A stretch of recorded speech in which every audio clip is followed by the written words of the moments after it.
Welcome to Kenton's videos. Enjoy the video. You start by verifying two essentials: free storage and permissions.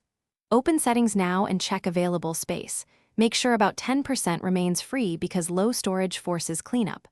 Once done, go to Apps and inspect each problem app's permissions, grant storage and run in background so the system won't nuke it.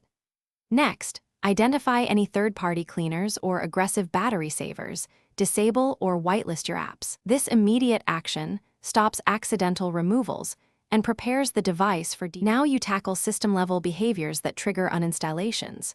Go into Battery or App Management and disable background restrictions for the affected apps. Set them to keep running. If an app keeps disappearing, uninstall its updates and reinstall from a trusted store to clear corruption or reset app defaults. Make use of app pinning or lock-in recents features to prevent automatic removal during cleanup. These settings change how the OS treats the apps, so they stay installed and functional over time. Finish by securing the environment. Update the operating system to the latest build because many package manager bugs get fixed that way. Make a backup, then only perform a factory reset if uninstalling persists.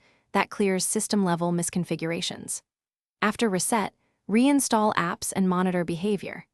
If apps still vanish, boot into safe mode to see if a third-party app is the culprit or collect logs via developer options before seeking help. This final check and repair sequence resolves most root causes. Thanks for watching. Consider subscribing if we helped you.